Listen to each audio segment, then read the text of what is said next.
la princesse à dos de taureau à la communauté de destin, l'Europe, c'est plus de 2500 ans d'histoire.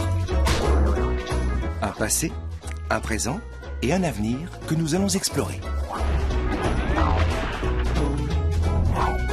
Des réussites dont nous pouvons être fiers. L'Europe, c'est aussi l'éternel champ de bataille, la folie des grandeurs et des valeurs partagées. Tant de craintes, d'espoir et de questions.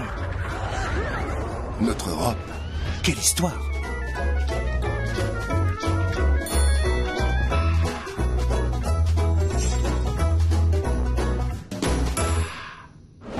À la fin du Moyen Âge, l'Europe révèle sa part d'ombre.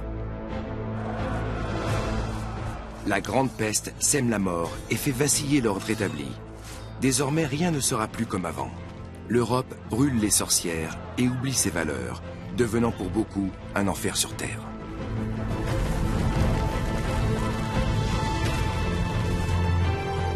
Qui la sauvera de l'obscurantisme ?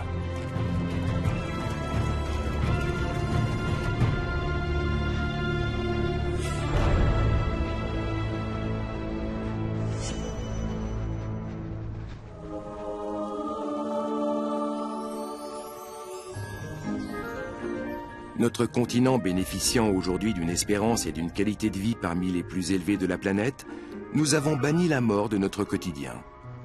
À croire que l'on meurt partout dans le monde, sauf en Europe.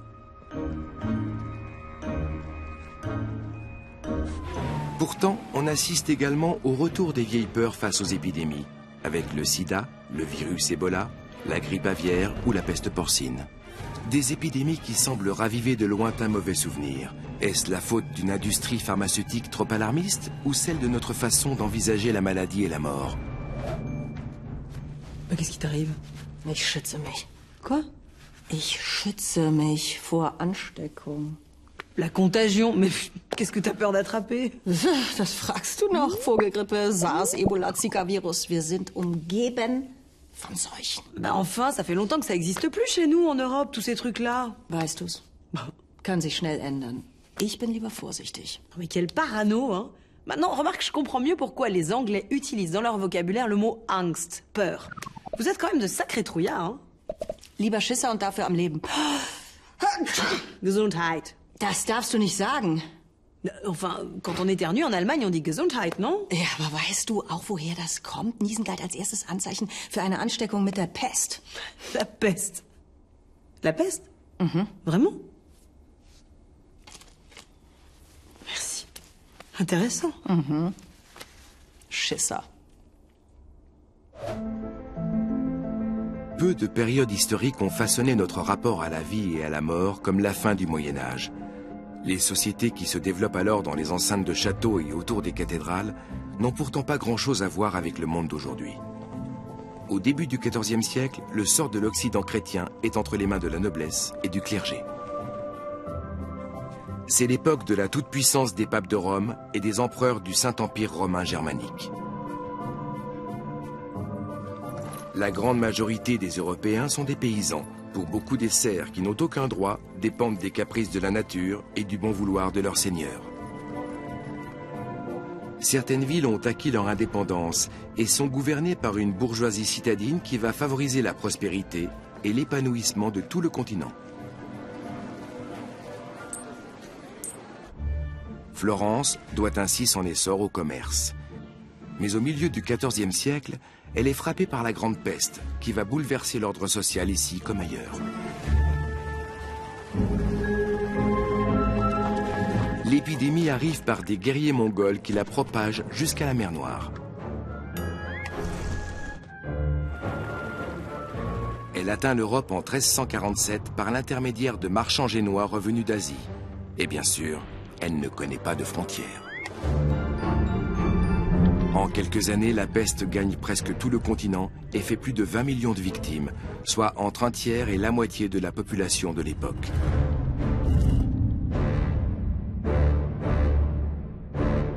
La mort noire va marquer durablement la vie et la culture européenne. L'écrivain florentin Giovanni Boccaccio, dit Boccace, décrit les ravages de l'épidémie en des termes édifiants. Toute la cité était pleine de morts. Parfois, une seule bière contenait 2 ou 3 cadavres. Et il n'arriva pas seulement une fois, mais bien souvent, que la femme et le mari, les 2 frères, le père et le fils, furent ainsi emportés ensemble. Mais Boccace ne cesse pas pour autant de percevoir la beauté du monde. Tandis que la mort envahit l'Europe, il écrit son chef-d'œuvre, le Décameron, dans lequel un groupe de jeunes Florentins quitte la ville endeuillée. Au moins la fiction permet-elle encore d'échapper à la peste. Au fil d'une centaine de nouvelles à l'érotisme souvent égrillard, l'auteur célèbre la vie. Une façon de fuir le réel qui inspirera le français Rabelais, l'espagnol Cervantes, l'anglais Shakespeare ou, bien plus tard, l'allemand Goethe en voyage en Toscane. Mais les mots sont impuissants contre la peste qui atteint les plus lointains recoins du continent. Les cimetières sont saturés. On ouvre des ossuaires. L'être Saint-Maclou à Rouen illustre ce phénomène. La mort omniprésente devient un sujet prédominant dans l'art européen. La peste a-t-elle fait émerger un rapport à la mort particulier dans nos sociétés?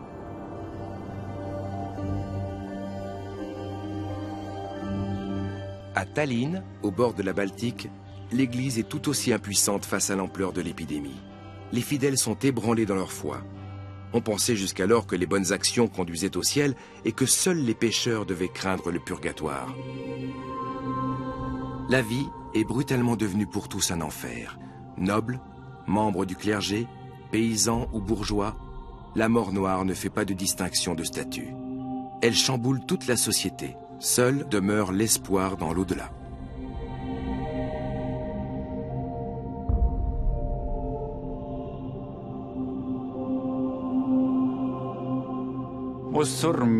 La grande peste qui ravage le continent au XIVe siècle est d'une importance majeure. Après son passage, rien n'est plus comme avant. Les Européens ont compris qu'ils étaient tous égaux devant la mort, jeunes ou vieux, riches ou pauvres. C'est le grand message que véhicule l'iconographie de l'époque.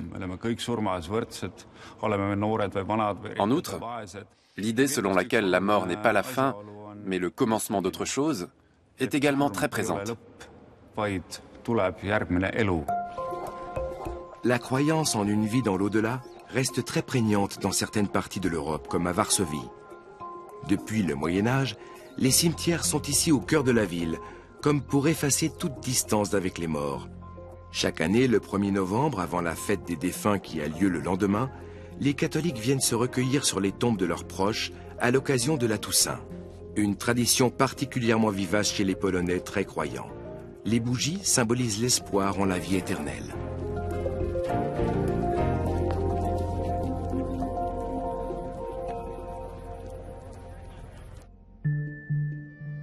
Ailleurs en Europe, on semble avoir oublié depuis longtemps les innombrables victimes de l'épidémie. Ainsi, à Paris, au XVIIIe siècle, les cimetières débordent. On transfère alors d'anciens ossements dans les catacombes, les entrailles de la capitale, aujourd'hui attraction touristique. La mort est reléguée loin des préoccupations du quotidien.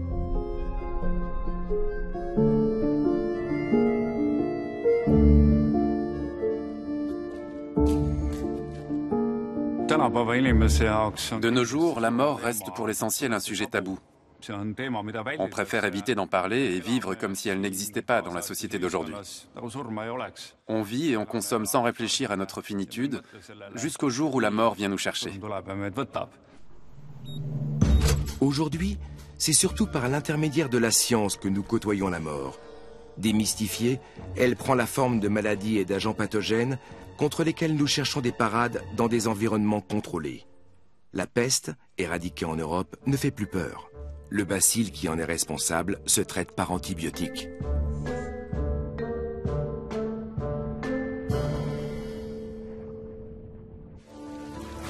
Au Moyen-Âge, les Européens sont très loin de ces connaissances. Ils se sentent démunis, à la merci de l'épidémie. La maladie et la mort sont partout. De quoi faire douter les croyants. Puisque Dieu ne fournit pas de réponse, Ils cherchent un bouc émissaire. Dans les églises, on pointe du doigt les coupables.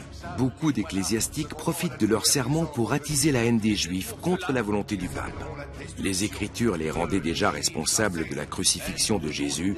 À présent, on fait courir des rumeurs extravagantes sur leur compte. Ils auraient empoisonné les puits. Dans toute l'Europe, des gens ordinaires se laissent aller à la folie meurtrière.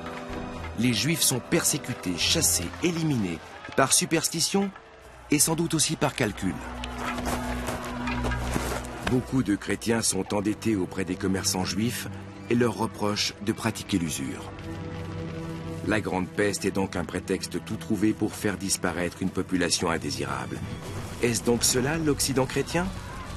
L'Europe est-elle au bord du gouffre? Les Juifs sont également expulsés de Nuremberg au XIVe siècle. Leur synagogue est rasée et remplacée par une église. Seule une étoile de David rappelle l'emplacement de l'ancien lieu de culte, rappel d'un temps oublié.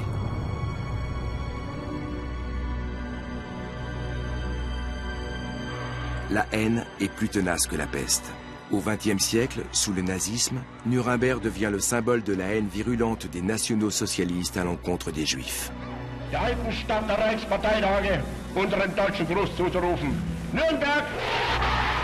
C'est à Nuremberg que les nazis adoptent leur loi raciale en 1935, puis détruisent l'une des premières synagogues en 1938. Un retour à la barbarie en plein cœur de l'Europe. Sous le Troisième Reich, la persécution des Juifs commence par des brimades et des actes de stigmatisation quotidiens. Des affiches aux slogans simplistes préfigurent une politique qui conduira tout droit au camp de concentration. Les nazis comparent ainsi les Juifs à des rats dans une déshumanisation totale. Et tout cela, non au Moyen-Âge, mais en plein XXe siècle.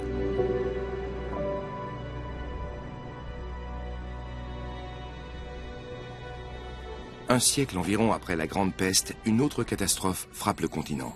Une vague de froid glacial. À l'époque, ces aléas font partie du quotidien. Les récoltes sont compromises et l'Europe a faim. Dieu semble n'apporter aucune réponse à la détresse populaire. Quant aux Juifs, ils ont été chassés ou mis à mort. C'est donc l'œuvre des sorcières. Et le clergé s'en prend désormais aux femmes.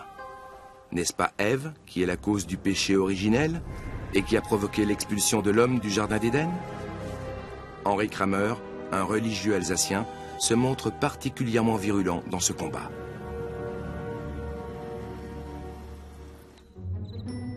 L'Alsace devient une terre d'inquisition.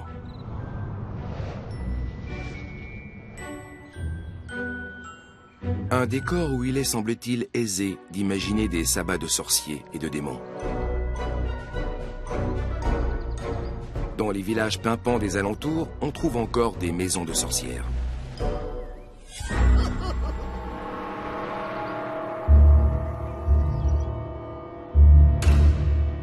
Des ouvrages viennent accréditer les superstitions comme Le marteau des sorcières, coécrit par Henri Kramer. Un manuel de chasse aux sorcières qui est sans doute aussi l'expression d'un grand désarroi. Cette chasse aux sorcières, c'est une période de petite glaciation, c'est-à-dire le climat a changé, il fait très froid, ce qui explique aussi la destruction des récoltes, la destruction du cheptel, les maladies, les épidémies, et donc c'est aussi une des raisons pour laquelle cette période de crise, dans une période de crise, les gens, comme le pouvoir en place, a besoin de se manifester et de trouver des boucs émissaires, par exemple. C'est un processus encore moderne pour aujourd'hui, donc on dégage, on trouve des boucs émissaires pour essayer de comprendre, de s'en sortir, de survivre. Les chasses aux sorcières se généralisent à la fin du Moyen-Âge, mais atteignent leur apogée un peu plus tard et sont encore monnaie courante à l'époque des Lumières. Quelques 50 000 femmes y auraient laissé la vie.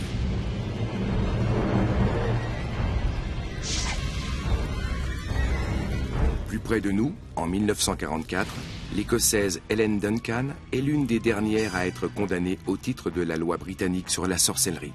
Les autorités soupçonnent ce médium d'être en possession de secrets militaires à quelques jours du débarquement allié en Normandie. Une affaire d'espionnage plus que de sorcellerie. De nos jours, ce temps est révolu et c'est par des fêtes populaires que nous convoquons ce sombre passé.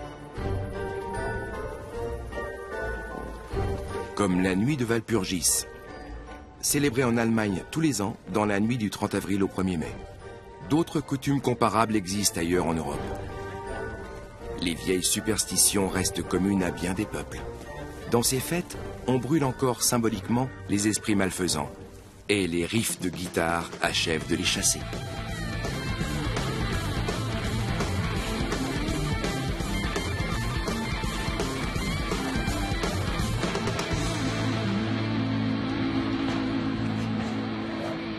Ach, es gibt doch nichts Besseres, als abends gemütlich auf dem Sofa abzuhängen. En tout cas, tu réponds clairement aux 3 critères pour être déclarée sorcière. Was? Tiens, par exemple, ce thé-là, c'est quoi? Brennnessel-Eisenkraut? Ah, botanique avérée, et ça, cet animal? Das ist eine Katze, das siehst du doch. Ton chat noir, et visiblement, tu es allé rôder à la tombée de la nuit? Ich war joggen. Peu importe comment tu appelles tes pratiques magiques. Ça suffit amplement pour un procès, mais la preuve irréfutable que tu fais commerce avec le diable, c'est que... Ja? Tu es une femme. Was ist das für ein Buch? Das ist ja komplett geisteskrank. Le marteau des sorcières. Ce Heinrich Kramer, ce dominicain, il était visiblement bien atteint. Aber offensichtlich hatte er vor allem Angst vor Frauen.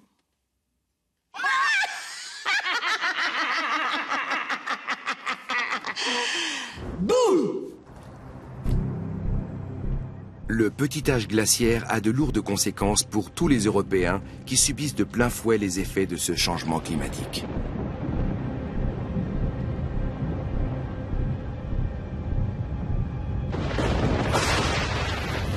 Les pluies diluviennes compromettent des récoltes entières.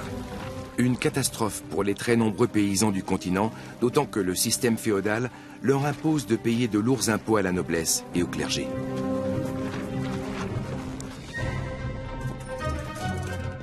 C'est le peuple affamé qui entretient les classes aisées. Mais il en a assez et se soulève dès le XIVe siècle, avec la Grande Jacquerie en France, la révolte des paysans en Angleterre et plus tard, la guerre des paysans dans le Saint-Empire romain germanique.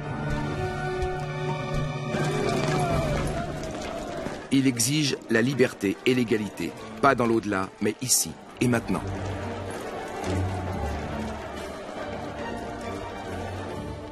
Mes frères, nous sommes libres.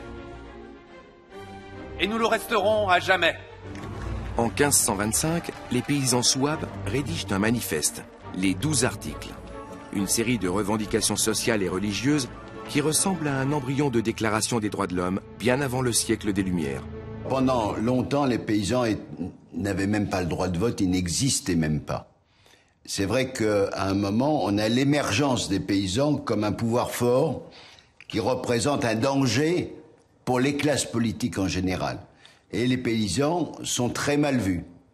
On les traite à la marge, souvent on dit qu'ils sont arriérés, qui vivent dans leur village, qui comprennent rien au monde. Mais pourtant, tout le monde a besoin de manger tous les jours. Donc tout le monde a besoin des paysans. Lorsque les agriculteurs européens s'unissent de nos jours, c'est contre la politique agricole commune de l'Union européenne. Malgré des productions abondantes, ils ne parviennent pas à tirer un revenu décent de leur activité. Asphyxiés par la pression des prix à la baisse, les petits exploitants manifestent leur colère à Bruxelles. Pourtant, l'agriculture n'est-elle pas vue comme un facteur de paix en Europe? Le fait qu'on fasse le choix, après la Seconde Guerre mondiale, pendant les années 50, de construire un espace ouvert européen dont le symbole, c'est l'échange de produits alimentaires. Et donc ça, c'est pour moi, ça quand même un symbole très fort. C'est que l'Europe se construit sur quelque chose qui est essentiel, c'est l'alimentation, parce que si on mange pas 3 fois par jour, on peut pas vivre. Or, le fait que cette politique soit démantelée au service d'une industrie et que les États décident chacun de mener la politique comme ils veulent, c'est bien le symbole d'un délitement de ce que peut représenter l'Europe comme un espace commun de vivre ensemble. Au Moyen-Âge, il n'est pas question de laisser le peuple se mêler des décisions publiques. Pour la noblesse et le clergé, cette question est rapidement tranchée. Dans un contexte de répression intérieure sévère, le roi d'Angleterre, Édouard III, déclenche la guerre de 100 ans, comme s'il n'y avait pas assez de morts en Europe. Il défie son cousin, le roi Philippe VI de Valois, pour revendiquer la couronne de France, une querelle dynastique qui va prendre des proportions dramatiques. Mais le conflit fait aussi passer au second plan les autres tensions internes, et les différences de rang s'estompent sur le champ de bataille. Les soldats se serrent les coudes. La guerre de 100 ans marque ainsi l'apparition d'un début de conscience nationale chez les Anglais comme chez les Français. Ces premières nations qui se révèlent par le fer et le sang ne seront pas les dernières en Europe.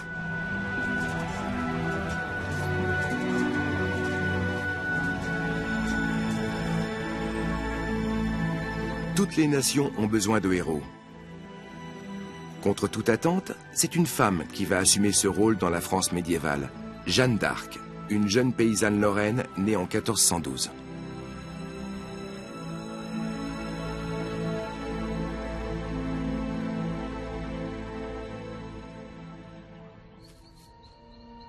Elle a des visions et se sent investie d'une mission, bouter les Anglais hors de France.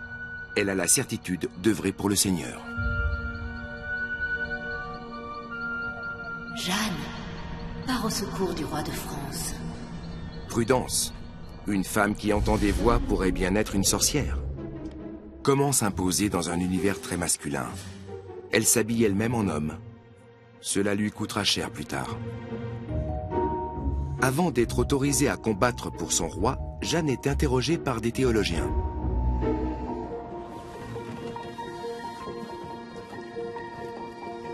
Mais l'on s'assure aussi de sa virginité, une intrusion inconcevable à nos yeux. Intacta.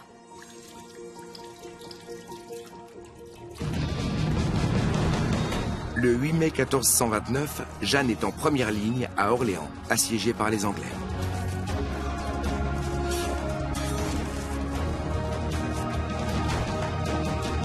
Les Français libèrent la ville sous son commandement.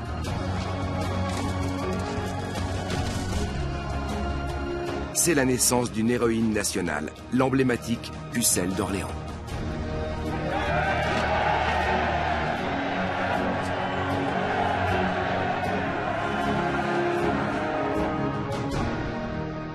Grâce à elle, la couronne de France revient à un Français, Charles VII. Mais à peine sur le trône, le souverain lâche sa bienfaitrice. Il n'entreprend rien pour la sauver lorsqu'elle est capturée par les Anglais. Les nations oublient bien vite leur héros. Allez, Condamnée pour hérésie, Jeanne finit sur le bûcher comme tant d'autres femmes au Moyen-Âge.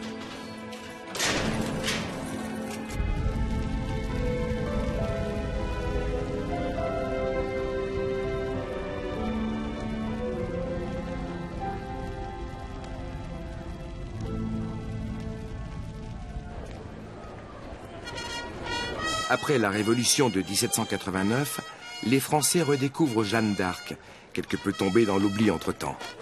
Une résurrection miraculeuse. Orléans a toujours commémoré sa libératrice, mais c'est au XIXe siècle que le culte qui l'entoure prend les proportions que l'on connaît. Le nationalisme est alors en vogue. Jeanne d'Arc devient une figure idéalisée au service d'une France indépendante, célébrée par presque tous les partis. De nos jours, la plupart des Français se contentent d'apprécier le défilé populaire avec un relatif détachement. Mais il y a des exceptions, notamment au Front National. Depuis la fin des années 1980, le parti célèbre tous les ans l'unité nationale, même lorsque ses leaders s'entredéchirent. Un portrait géant dans un meeting du Front National. Jeanne d'Arc serait peut-être surprise du sens donné à son action par certains. Au-delà des récupérations contemporaines, la jeune femme incarne pour beaucoup la conscience nationale qui se développe pour la première fois en Europe après la guerre de 100 ans.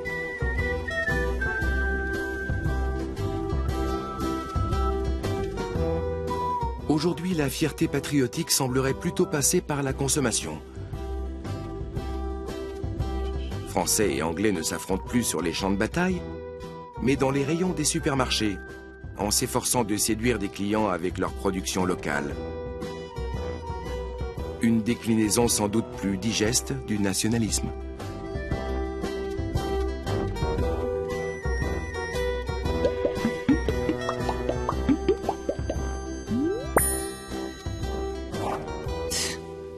Da sieht man mal, was man davon hat, wenn man als heilige Jungfrau für Gott und Vaterland in die Schlacht zieht. Man endet auf dem Scheiterhaufen und irgendwann als Werbefigur auf Camembert-Schachteln. C'est vrai ça, Jeanne d'Arc. Oh, Jeanne d'Arc, tu sais, pour moi, c'était avant tout une petite adolescente qui avait un petit peu besoin de reconnaissance. Et comme à l'époque, il n'y avait ni télécrochet, ni télé-réalité, elle a pris les armes pour devenir célèbre. Das hat gut funktioniert, aber im Unterschied zu damals kriegst du heute keinen Ärger mehr mit der Kirche, wenn du als Jungstar groß rauskommen willst. Bah oui, de toute façon, le bûcher a été remplacé par les tabloïds. Le Moyen-Âge voit également l'apparition des premiers héros nationaux tchèques. Prague fait alors partie du Saint-Empire romain germanique, sous la férule de l'empereur allemand et du pape. Les habitants de Bohême en ont assez. L'un d'eux, Jan Hus, milite pour l'indépendance tchèque vis-à-vis de l'empereur et de l'Église, au nom de la foi et non par nationalisme. Au XIVe siècle, un grand schisme vient diviser la chrétienté en Occident. 3 papes finissent par être en concurrence au début du XVe siècle, à Rome, Avignon et Bologne.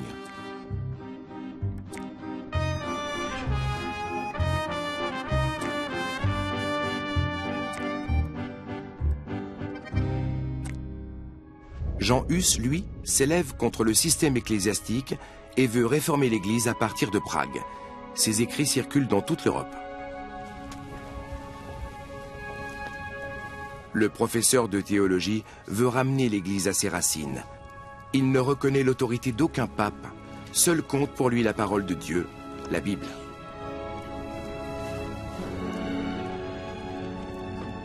Je vous le dis, notre Église n'a nullement besoin d'un pape. C'est entendu. Rien dans la Bible ne nous oblige à désigner un chef. Oui, les plus à même de guider notre foi, c'est vous. Jan Hus fustige la papauté qu'il accuse d'exploiter la foi des croyants. L'Église monnaie ses indulgences et vous promet le salut de l'âme. Mais elle ne fait cela que pour remplir ses caisses. L'Église mettrait à profit la peur de la mort qui hante les fidèles et leur garantirait une place au paradis, moyennant finance, un commerce florissant en période de crise. Hé, c'est un des leurs, et il a même une cassette entre les mains, ouais. Ouais. La situation s'envenime.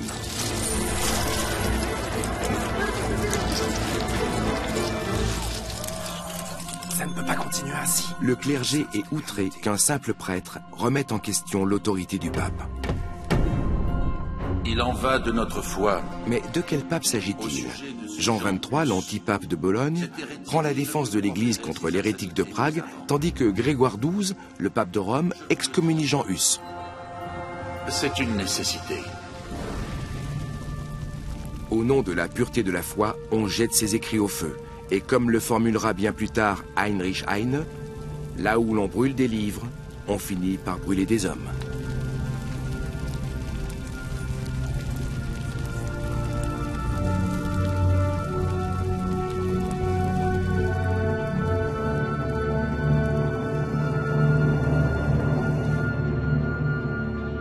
L'empereur allemand semble pour un temps plus conciliant. Il convoque en 1414 un concile des représentants de l'Église à Constance. L'empereur Sigismond se voit comme le défenseur de l'Église catholique romaine. Il veut mettre un terme au grand schisme d'Occident et inciter Jan Hus à s'amender.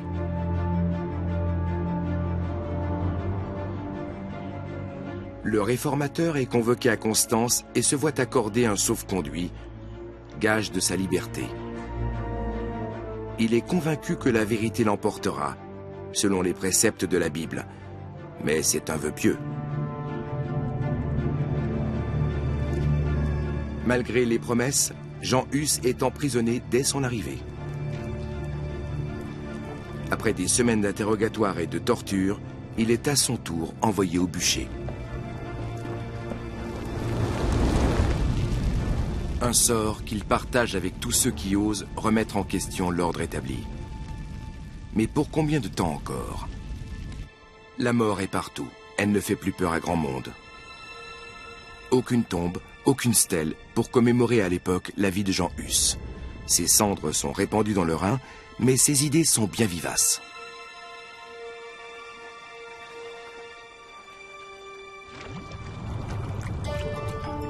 Au XVIe siècle, ce sera au tour de Luther, Calvin ou Zwingli de contribuer à la diffusion de la réforme en Europe. Il faut attendre le XIXe siècle pour que Jean Hus soit élevé au rang de héros national tchèque. Puis c'est Václav Havel en lutte contre le régime communiste qui reprendra à son compte le mot d'ordre du réformateur, la vérité vaincra. De nos jours, on redécouvre la moralité du personnage. Ce n'est qu'aujourd'hui que nous revenons à l'essence même de l'héritage spirituel de Jean Hus. Je crois qu'en ce début de XXIe siècle, nous essayons de redécouvrir le véritable Jean Hus, y compris dans sa dimension éthique. Pour cela, il faut démêler un écheveau d'exagération et d'interprétations variées. Peu à peu, la lumière de la connaissance se diffuse en Europe. Les crises secouent le pouvoir, mais aussi la vision du monde propre à l'Église, et remettent en cause les vieilles certitudes. Ainsi, le chanoine Nicolas Copernic s'interroge sur la place du Soleil dans l'univers, et il fait de sa petite ville polonaise de Frombork un haut lieu de l'astronomie.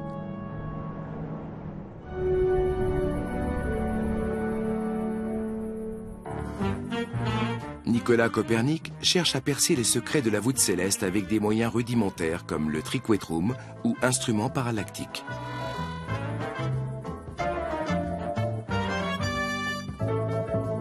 Pour l'homme d'église, l'astronomie est presque un passe-temps, mais ces découvertes font l'effet d'une bombe. Si le Soleil se trouve au centre de notre système planétaire, cela signifie que la Terre ne serait qu'un épiphénomène de la création. Difficile à admettre.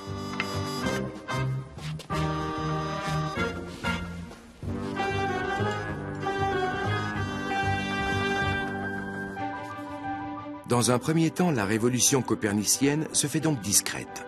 Bien qu'il ne soit pas inquiété par l'Église de son vivant, l'astronome craint la moquerie, voire des réactions hostiles à ses théories héliocentriques.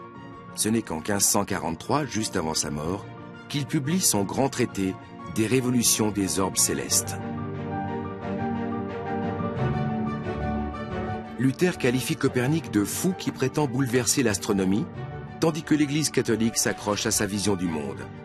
Les écrits du chanoine sont mis à l'index au début du XVIIe siècle et le resteront en partie jusqu'au XIXe siècle.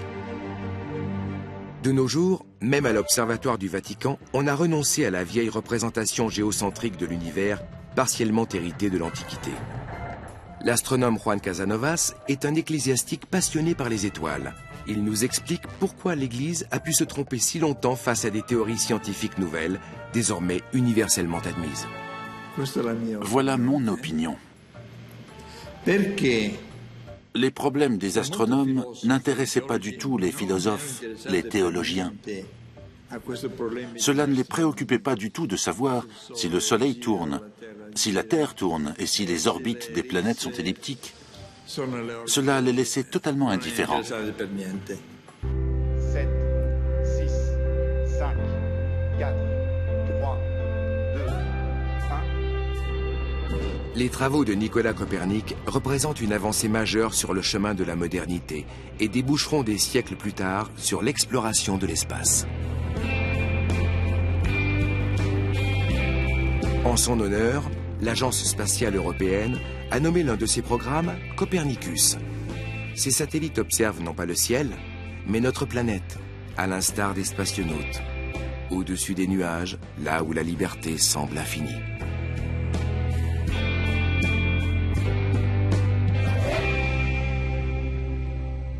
Wenn man bedenkt, was die Kirche jahrhundertelang für einen Aufwand betrieben hat, um diese ganzen wissenschaftlichen Schriften zu unterdrücken. Und am Ende musste sie dann doch immer zugeben, dass alles stimmte. Alors qu'il suffit souvent de regarder par soi-même, avec un télescope par exemple.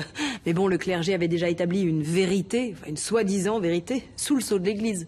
Wer am Weltbild rüttelt, der rüttelt auch an den Bischofsstühlen und Thronen, dachten die damals. Die hatten einfach Angst. Mais l'ignorance, c'est une bénédiction. C'est très bien pour le pouvoir. Mais n'oublions pas que même Copernic était un homme d'église. Stimmt, es gab also auch damals vernünftige Leute. Und heute hat die katholische Kirche sogar einen Chefastronomen. Comme on dit, et pourtant, elle tourne. À Bruxelles, au XVIe siècle, on s'intéresse non seulement à Dieu et au ciel, mais aussi à l'homme. L'Europe du Moyen-Âge se trouve au seuil de l'époque moderne. Hors contexte religieux, la mort et le vivant restent des sujets tabous. Mais petit à petit, la curiosité l'emporte sur la foi et les superstitions. André Vézal veut percer à jour les mystères de l'anatomie et du corps humain. Pour ce faire, il doit se montrer imaginatif.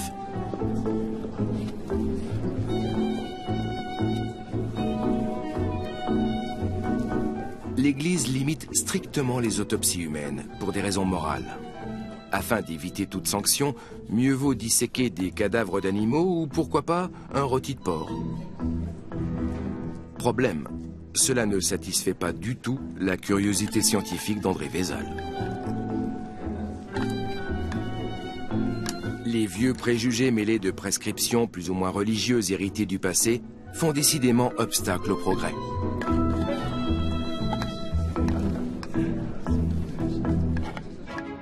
C'est du sud du continent que va venir le renouveau. La Renaissance commence au XVe siècle en Italie, la même où la peste faisait rage quelques décennies plus tôt. Dans la péninsule, royaumes, duchés et républiques se disputent l'hégémonie. Leur rivalité stimule le commerce, mais aussi l'art et les sciences, d'abord dans le nord de l'Italie, puis bientôt ailleurs en Europe. À l'université de Bologne, la plus ancienne du continent, ce vent de progrès attire ainsi les grands esprits, comme André Vézal qui obtient enfin l'autorisation de disséquer des corps humains.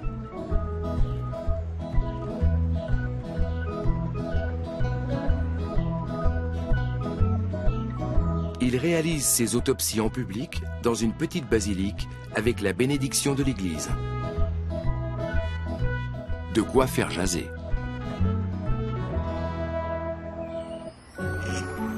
Dans son théâtre anatomique, André Vézal présente à un vaste auditoire un aperçu du corps humain.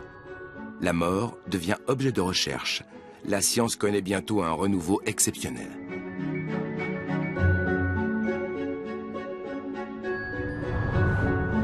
André Vézal publie ses observations dans un traité d'anatomie monumental.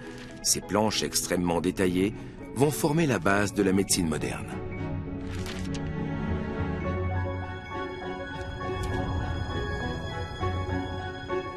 De nos jours, plus besoin de scalpel pour étudier l'intérieur du corps humain. Le cerveau, siège de l'esprit, a en revanche encore des secrets à livrer. Mais le berceau de la Renaissance est la ville de Florence. Ses principaux représentants y sont nés ou y ont fait leurs armes. Parmi eux, Michel-Ange et son David, inspiré de l'Antiquité.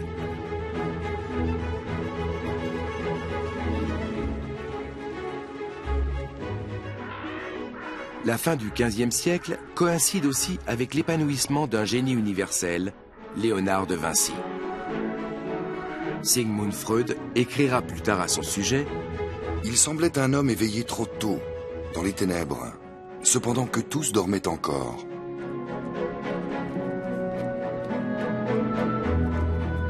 Léonard de Vinci incarne à la perfection l'esprit d'invention européen. Ses observations de la nature nourrissent son imagination.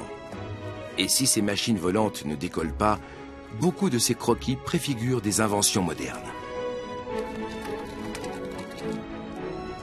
Au cours des siècles qui vont suivre, des ingénieurs concrétiseront bon nombre de ces idées.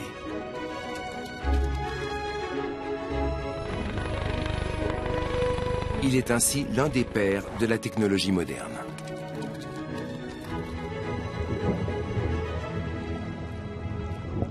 L'inventeur s'intéresse également à l'anatomie humaine, et ses travaux sur la mort ont une visée artistique autant que scientifique.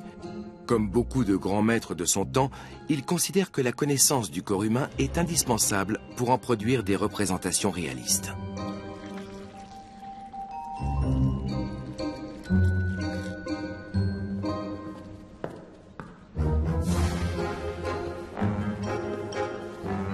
Mona Lisa, sa Joconde, est sans doute l'épouse d'un marchand florentin.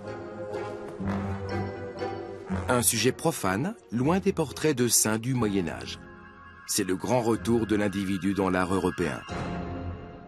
Léonard de Vinci contribue aussi à l'éclosion de la Renaissance en France, puisqu'il passe les dernières années de sa vie sur les bords de Loire, sous la protection de François Ier. Il conçoit l'escalier à double révolution, qui sera construit après sa mort au centre du château de Chambord. Mais c'est bien la Joconde qui va contribuer à faire de la France l'un des centres de la vie artistique en Europe. Léonard de Vinci emporte son tableau en Pays de Loire, où il le conserve sans doute sous clé. À partir de la toute fin du XVIIIe siècle, la Joconde prend ses quartiers au Louvre.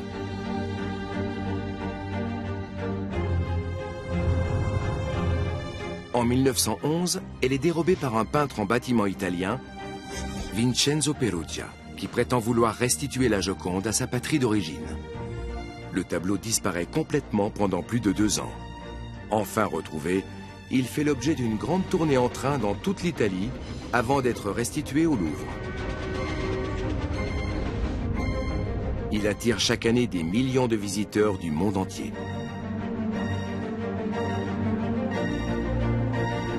Nous avons laissé derrière nous les épreuves du Moyen-Âge et chassé la mort de nos vies pour nous intéresser davantage à nous-mêmes.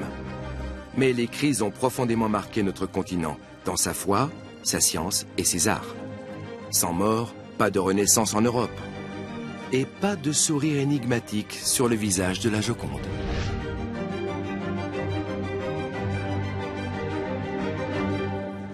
Dis-moi, à ton avis, pourquoi exactement est-ce que la Renaissance représentait un changement si important à l'époque? Weil in der Renaissance das menschliche Individuum ins Zentrum rückte und sich aufmachte, neue Welten zu entdecken.